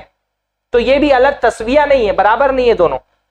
مباح کیا ہوتا ہے؟ یہ مستوت طرفین، دونوں طرف کا اس کا برابر ہوتا ہے، نہ اس کا حکم ہے نہ اس کے بارے میں نہیں ہے. تو اس کو کیا کہتے ہیں ہم؟ مباح. مباح، کسی چیز کو مباح کہنا بھی ایک شرعی حکم ہے نا. ہاں، مباح مطلب سمجھتے ہیں نا، جس کو ہم جائز یا حلال بول دیتے ہیں. اصلاً وہ شریعت کے میں مباح، کیونکہ جائز کے اور بھی بہت سارے وہ جو ہے دلالتیں ہوتی ہیں، وہ ہم لوگ دیکھیں گے انشاءاللہ آگے. تو یہ ہو گیا مباح. مباح بھی ایک حکم ہے نا، کہ اللہ تعالیٰ ہی ہے جو کسی چیز کو مباح بھی کر سکتا ہے. مباح کرنا بھی ہر کسی کا حق نہیں ہے. مباح کرنا بھی کس کا حق ہے؟ اللہ کا حق ہے. تو شریعت کے جو خطاب ہوتا ہے، اس خطاب میں کبھی کسی چیز کو واجب کیا گیا تھا. حکم کس کو کہتے ہیں؟ کہ اس خطاب میں اللہ تعالیٰ نے کسی چیز کو کبھی واجب کر دیا ہے. جیسے کہ اقیم الصلاۃ، تو اس میں واجب کر دیا. کبھی کسی چیز کو حرام کر دیا جاتا ہے، جیسے لا تقربوا الزنا. کبھی کسی چیز کو مستحب کر دیا جاتا ہے، جیسے فرمایا صلوا قبل المغربی، صلوا قبل المغرب، صلوا قبل المغرب. مغرب سے پہلے نماز پڑھو، مغرب سے پہلے نماز پڑھو، مغرب سے پہلے نماز پڑھو، لمن شاء، جو چاہے. تو وہ حکم تو دیا گیا، امر ہے، لیکن امر جو ہے وہ کس کے لیے ہے؟ استحباب کے لیے. کبھی کسی چیز سے مطلب منع کیا جاتا ہے، جیسے نظر سے منع کیا گیا، لیکن ایک دم روکا نہیں گیا. اللہ نے فرمایا کہ بخیل کا مال اللہ تعالیٰ نکال لیتا ہے، نظر کے ذریعے سے نکال لیتا ہے. اور کبھی کسی چیز کو مباح کر دیا جاتا ہے، جیسے اذا حللتم فاصطادوا، جب حلال ہو جاؤ تو شکار کرو. تو وہاں پہ وہ امر تو ہے، لیکن وہ امر اباحت کے لیے کہ شکار کر سکتے ہو. اصل اس کا معنی یہ ہے کہ شکار کرنے کی تم کو اجازت ہے. تو شریعت کے وہ سارے خطاب جس میں کسی چیز کو واجب کیا گیا ہو، مستحب کیا گیا ہو، مباح کیا گیا ہو، حرام کیا گیا ہو، اس کو کیا کہا جاتا ہے؟ حکم کہا جاتا ہے نا، سمجھ میں. اس لیے جب ہم کہتے ہیں قرآن کی آیات احکام یا احادیث احکام، تو اس سے کیا مراد ہوتا ہے؟ جس میں کسی عمل کے بارے میں حکم ہو. اب حکم یا تو واجب ہونے کا ہوگا، یا تو مستحب ہونے کا ہوگا، یا مباح ہونے کا ہوگا، یا مکروہ ہونے کا ہوگا، یا حرام ہونے کا ہوگا.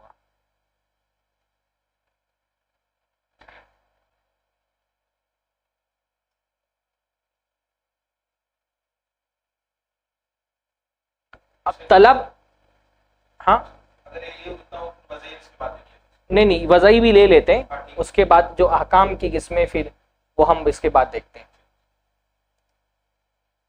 اب یہ تو ایک دم آسان ہے سمجھ میں آنا نا، پر شریعت میں ایک حکم اور ہوتا ہے.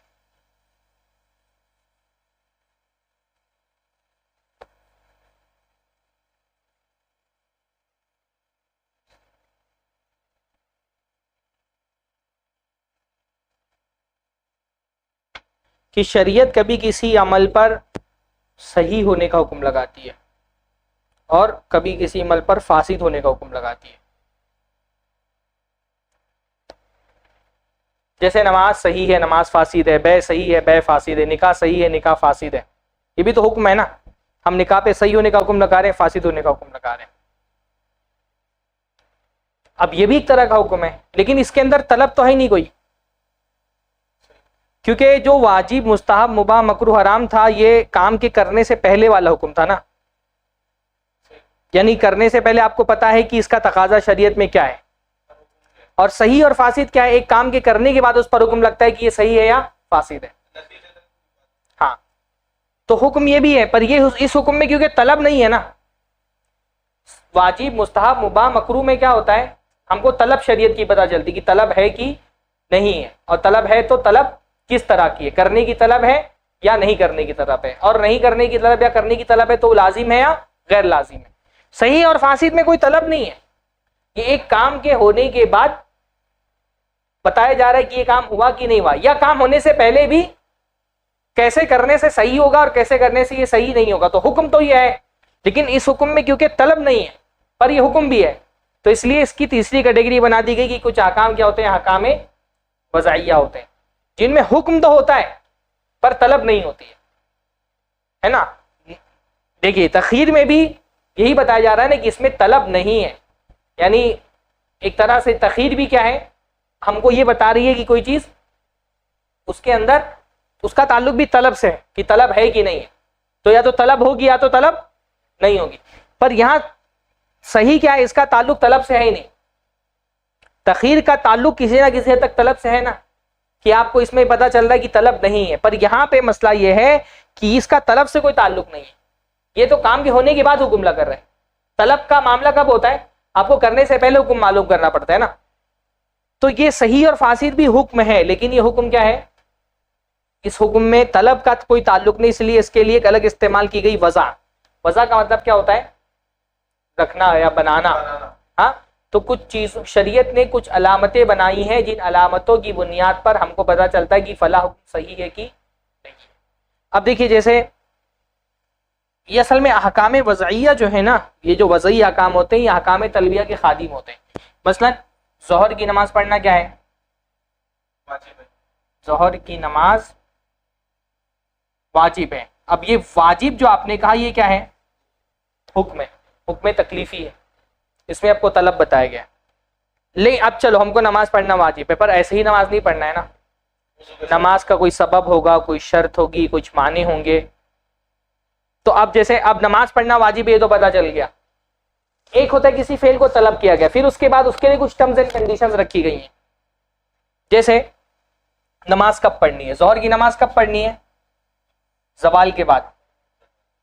تو زوال ایک علامت ہے نا، اللہ نے ایک علامت بتا دی ہے. تو زوال کیا ہو گیا، ظہر کی نماز کے لیے سبب ہے. ایسے ہی اب ظہر کی نماز پڑھنی ہے، کیسے پڑھنی ہے، مطلب اس کے لیے شرطیں کیا ہیں.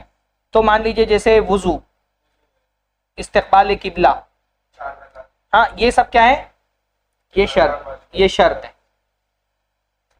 کب پڑھنی ہے، کیسے پڑھنی ہے، کب نہیں پڑھنی ہے. یعنی کوئی چیز ہوگی جس کو ہم کہتے ہیں کہ کب نہیں پڑھنی ہے.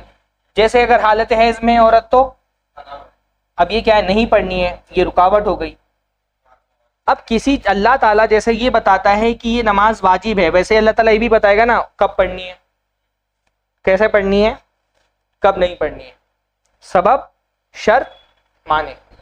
اب جب سبب پایا جائے گا، شرط پایا جائے گا اور معنی نہیں پایا جائے گا تو یہ نماز کیا ہو جائے گی، ظہر کی صحیح ہو جائے گی، ہے نا. لیکن اگر سبب نہیں پایا گیا، ہاں سبب سے پہلے آپ نے پڑھ لی، یا شرط نہیں پائی گئی، یا یہ دونوں نہیں پایا گیا لیکن معنی پایا گیا اور پھر آپ نے نماز پڑھ لی، تو کیا ہو جائے گا، وہ فاسد ہو جائے گا. اب یہ سب کیا ہے، یہ علامات ہیں جو شریعت نے رکھی ہیں، ہے نا. اس میں طلب نہیں ہے بلکہ اس طلب کو پورا کرنے کی کچھ علامات ہے. کہ یہ جیسے آپ کو کہا گیا بھائی گاڑی لے کر کے یہاں سے ممبرا جاؤ، تو آپ لے کر کے گئے، ہے نا. لیکن اب سڑکوں پر علامات رکھی ہوتی ہیں نا، یہاں آپ 80 کی زیادہ اسپیڈ نہیں چلا سکتے، یہاں پہ جب جو ہے وہ سگنل آ جائے تو آپ کو رک جانا ہے. اگر آپ نے ان علامات کا بھی پاس نہیں کیا تو گویا کہ آپ نے شریعت کی طلب کو پورا نہیں کیا. تو ایک ہوتا ہے کہ آپ کو حکم دیا گیا، ایک ہے کہ اس حکم کے لیے کچھ علامتیں رکھی گئی ہیں، ان علامتوں کو فالو کریں گے تبھی وہ حکم صحیح ہوگا، ورنہ وہ فاسد ہو جائے گا. تو یہ کیا ہو، ان سب احکام کو کیا کہتے ہیں؟ سبب ہے، شرط ہے، معنی ہے، صحیح ہے، فاسد ہے، یہ سب کیا ہے؟ احکام وضعیہ ہیں. یہ بھی حکم ہے، کیونکہ یہ حکم اللہ تعالیٰ ہی دے رہا ہے نا. کسی عمل کے لیے سبب کون طے کرے گا؟ اللہ طے کرے گا. بھائی روزہ رکھنا ہے، اس کا سبب کیا ہے؟ دخول رمضان. تو یہ کس نے طے کیا ہے؟ اللہ نے طے کیا ہے نا. اسی لیے تو ہم بدعتی کو اجازت نہیں دیتے ہیں حکم لگانے کی، کہ وہ نہیں طے کرے گا. عید منانے کے لیے سبب کیا ہے؟ کہ بھائی اللہ شریعت نے سبب طے کیا ہے نا کہ شوال کا چاند نکلے گا اور ذوالحجہ کا چاند کا 10ویں تاریخ کو. تو یہ حکم کی سبب کس نے بتایا ہے؟ اللہ نے. سبب بتانا بھی کیا ایک حکم ہے نا. اسی لیے تو ہم یہ کہتے ہیں کہ جو ہے انسان اپنی طرف سے سبب نہیں طے کر سکتا کسی عبادت کا، وہ اللہ ہی تعالیٰ طے کرے گا. شرط اللہ ہی تعالیٰ طے کرے گا، معنی اللہ تعالیٰ ہی طے کرے گا. عمل کب صحیح ہوتا ہے اللہ بتائے گا، عمل کب فاسد ہوتا ہے اللہ بتائے گا. تو یہ بھی کیا ہے؟ ایک احکام ہے، پر ان احکام میں طلب نہیں ہے، ان کا تعلق طلب سے نہیں ہے، اس لیے اس کو احکام وضعیہ کہا جاتا ہے. بلکہ بہت سارے علماء کہتے ہیں یہ احکام ہے ہی نہیں. کچھ علماء یہ کہتے ہیں یہ احکام نہیں ہے، یہ بس اخبار ہے، علامتیں ہیں، اس لیے اس کو حکم کی کیٹیگری میں نہیں رکھتے. پر صحیح بات ہے کہ بھی حکم ہے، یہ بھی اللہ تعالیٰ ہی بتاتے، تو یہ بھی حکم ہے. اس لیے وضعیہ احکام میں بہت اختلاف ہے. جیسے کچھ 5 اسباب تو عام طور پہ بیان کیے جاتے ہیں. 5 جو ہے احکام وضعیہ کے علاوہ بھی بہت سارے احکام بیان کیے جاتے ہیں. بھائی جیسے کوئی کام آپ نے ٹائم پر کیا تو وہ کیا ہو گیا؟ ادا. اور اگر ٹائم پر نہیں کیا تو کیا ہو گیا؟ وہ قضا. تو کہتے ہیں یہ بھی حکم شرع، یہ بھی ایک طرح کا حکم ہے نا، آپ نے اس پر ادا یا قضا ہونے کا حکم لگایا. اسی طرح سے کوئی کام آپ نے کبھی کیا تو وہ عزیمت ہوتا ہے، ہاں جو شریعت کا حکم ہے وہی آپ نے کیا. کبھی آپ کام کرتے ہیں اور وہ رخصت ہوتا ہے، تو یہ رخصت اور عزیمت بھی کیا ہے؟ ایک طرح کا وضعی حکم ہے کہ اپنے اس پہ رخصت کا حکم لگایا، کبھی آپ نے اس پہ عزیمت کا حکم لگایا، کبھی قضا کا حکم لگا دیا، کبھی ادا کا حکم لگا دیا. اس لیے احکام وضعیہ بہت سارے. یہاں پر بھی شیخ نے سارے احکام نہیں بیان کیے. احکام طلبیہ تو 5 ہی ہو سکتے ہیں بس، ہے نا، چھٹا ہو ہی نہیں سکتا، پاسبل ہی نہیں ہے. لیکن احکام وضعیہ بہت سارے ہو سکتے ہیں. اس لیے عام طور پہ فقہ کی کتابوں میں سارے احکام وضعی کا بیان بھی نہیں ہوتا ہے. کچھ کتابوں میں کچھ قسمیں بیان ہوتی ہیں، کچھ میں کم، کچھ میں زیادہ. یہاں پر بھی شیخ نے منہا کہہ کر کے کچھ قسمیں بیان کر دی، ساری قسمیں بیان نہیں کی. تو بہرحال بس بتانا یہ ہے کہ ان دونوں کا تعلق تو طلب ہی سے ہے نا. طلب کا یعنی طلب ہوگی یا نہیں ہوگی، تو بہرحال نہیں ہونا بھی تو ایک تعلق ہی ہے نا کہ اس میں طلب نہیں ہے، تو اس کا تعلق بھی طلب ہی سے. اس لیے ان دونوں کو ملا کر کے احکام تکلیفی کہا جاتا ہے. احکام تکلیفی جب کہتے ہیں تو اس میں وہ چاروں بھی آتے ہیں، اور یہ جو تخیر میں کیا ہوتا ہے مباح، وہ بھی احکام تکلیفی میں آ جاتا ہے. اور یہ کیا ہوتا ہے، اس کا تعلق کیونکہ طلب سے نہیں تو اس کو کیا کہا جاتا ہے؟ احکام وضعیہ. بھائی جیسے زوال ہے، زوال ہم نے کہا نا کہ شرط ہے، تو زوال ہم سے طلب کیا گیا ہے، ہماری قدرت میں ہی نہیں ہے. احکام وضعی کبھی ایسی بھی چیز ہو سکتی جو ہماری قدرت میں نہیں ہے. جیسے رمضان کا چاند نکلے گا تو نماز روزہ واجب ہے، تو چاند نکالنا تھوڑی ہماری قدرت میں، صبح جمعہ کی قدرت میں بھی نہیں ہے، ہاں کسی قدرت میں نہیں ہے نا. چاند نکالنا اللہ کی قدرت میں. کبھی ایسا ہو سکتا ہے کہ ہماری قدرت میں ہو لیکن ہم سے طلب نہ کیا گیا ہو. جیسے بھائی جیسے ملکیت نصاب ہی کس کے لیے شرط ہے؟ زکوٰۃ کے لیے. تو کیا ملکیت نصاب ہم سے طلب کیا گیا ہے کہ نصاب کا مالک بننا ہے تم کو تاکہ تم زکوٰۃ دو، ہے نا؟ بن گئے تو زکوٰۃ دینا ہے، پر شریعت ہی نہیں کہتی کہ نصاب کا مالک بننا ہی. تو کبھی حکم وضعی ہماری قدرت میں ہی نہیں ہوگا، کبھی ہماری قدرت میں ہوگا لیکن طلب نہیں کیا ہوگا. کبھی ایسا ہوتا ہے کہ حکم وضعی طلب کیا گیا ہے لیکن اس کی طلب والی، جب اس کی طلب والے پہلو کو ہم دیکھیں گے تو حکم تکلیفی چلا جائے گا. جب اس کی علامت والے پہلو کو دیکھیں گے تو حکم وضعی میں آ جائے گا. جیسے وضو ہم سے طلب کیا گیا ہے، پر جب طلب والے پہلو سے دیکھیں گے تو وہ حکم تکلیفی میں رہے گا. اور جب علامت والے پہلو سے دیکھیں گے کہ بھائی اس نے نماز پڑھی لیکن وضو نہیں کیا، تو اس صورت میں اس کا وضو کیا ہے، یعنی شرط ہونے کی حیثیت سے وہ حکم وضعی ہے، اور واجب ہونے کی حیثیت سے وہ حکم تکلیفی. تو حکم وضعی کسی بھی طرح کا ہو سکتا ہے، کبھی قدرت میں ہوگا، کبھی قدرت میں نہیں ہوگا. کبھی قدرت میں ہوگا لیکن وہ طلب نہیں کیا ہوگا، کبھی قدرت میں ہوگا طلب بھی کیا ہو گیا ہوگا لیکن اس کی طلب کی حیثیت سے ہم اس کو حکم وضعی نہیں کہہ رہے، بلکہ اس کی شرط کی حیثیت سے اس کو ہم حکم وضعی کہہ رہے ہیں. بھئی یہ تھوڑا سا ایک اندازہ آپ لوگوں کو ہو جائے اس لیے میں نے بتایا. آگے میں تکلیف اور حکم وضعی کی تو ہم لوگ اس کو دیکھیں گے. تو یہ حکم کی تعریف ہو گئی. اب اگلے درس میں ہم حکم کی قسمیں پڑھیں گے انشاءاللہ تعالی. السلام علیکم. قدرت میں ہوگا اور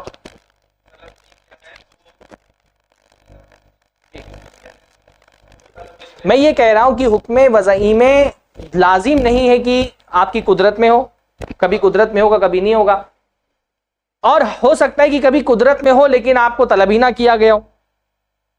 جیسے ملکیت نصاب ہے، آپ سے طلب نہیں کیا گیا ہے نا، لیکن قدرت میں ہے آپ کے. کبھی ایسا ہوگا کہ قدرت میں ہوگا اور اس سے طلب بھی کیا گیا ہوگا یا اس سے منع بھی کیا گیا ہوگا. جیسے بھی قتل جو ہے وہ مانع ارث ہے، قتل سے منع کیا گیا ہے نا، تو قتل کا حکم تکلیفی کیا ہے کہ وہ حرام ہے، اور حکم وضعی یہ ہے کہ وہ مانع ارث ہے، یعنی اس سے وراثت نہیں ملے گی. تو اس کے دو پہلو ہیں قتل کے. ایک پہلو اس کے حکم تکلیفی ہونے کا ہے، حکم تکلیفی ہونے کی حیثیت سے وہ حرام ہے. یعنی اس نے کن چیزوں کو وضع کر لیا. ہاں، وہ کس چیز کے لیے علامت بن رہا ہے. کبھی وہ علامت بن رہا ہے اور علامت سبب بن جا رہا ہے، کبھی علامت بن کر کے شرط بن رہا ہے، کبھی علامت بن کر کے معنی بن رہا ہے. تو وہاں پہ علامت بن رہا ہے نا، وہ کس بات کی علامت بن رہا ہے کہ اس کو وراثت میں حصہ نہیں دینا ہے، تو وراثت کے لیے معنی بن رہا ہے وہاں پر قتل. تو کبھی کا جو ہے معنی بن جائے گا، کبھی جو ہے وہ اس کا، جیسے بھائی بلوغت ہے، بلوغت ایک سبب ہے، تو بلوغت ہماری قدرت میں تھوڑی ہے، پر وہ بالغ ہو گیا تو شریعت کے احکام پہ وہ آ جائے گا، ہے نا. جنون ایک معنی ہے، معنی ہماری قدرت میں نہیں ہے. تو کبھی میں یہ کہہ رہا ہوں کہ طلب ہمیشہ اس چیز کے بارے میں ہوگی جو ہماری احکام تکلیفیہ میں جن افعال پر حکم لگتا ہے، وہ پہلی بات تو ہماری قدرت میں ہوتے ہیں، ہے نا، تبھی تو ان پر حکم لگتا ہے. جو چیز قدرت میں نہیں ہے اس پر حکم ہی نہیں لگے گا، مکلف ہی نہیں بنے گا بندہ اس کے بارے میں. تو احکام تکلیفیہ وہ ہوتے ہیں جن میں جو ہماری قدرت میں ہوتے ہیں. احکام وضعیہ میں لازم نہیں ہے کہ وہ ہماری قدرت میں ہوں، کبھی قدرت میں ہوں گے کبھی نہیں ہوں گے. کبھی قدرت میں ہوں گے اور ان سے کوئی امر و نہیں متعلق نہیں ہوگا، یعنی نہ ان سے طلب کیا گیا، اس میں کوئی طلب نہیں ہوگا. اور کبھی ایسا ہوگا کہ طلب بھی ہوگا لیکن طلب ہونے کی حیثیت سے وہ حکم وضعی نہیں ہوتے ہیں، بلکہ وہ علامت ہونے کی حیثیت سے حکم وضعی ہوتے ہیں. یہ میں ابھی تو خلاصہ ہے، ابھی انشاءاللہ تعالیٰ تفصیل ہم اس کی پڑھیں گے آگے. حکم تکلیفی کی بھی قسمیں بتائیں گے شیخ، اور حکم وضعی کی بھی قسمیں بتائیں گے، تو اس میں تھوڑا سا معنی انشاءاللہ تعالیٰ اور کھل جائے گا. السلام علیکم.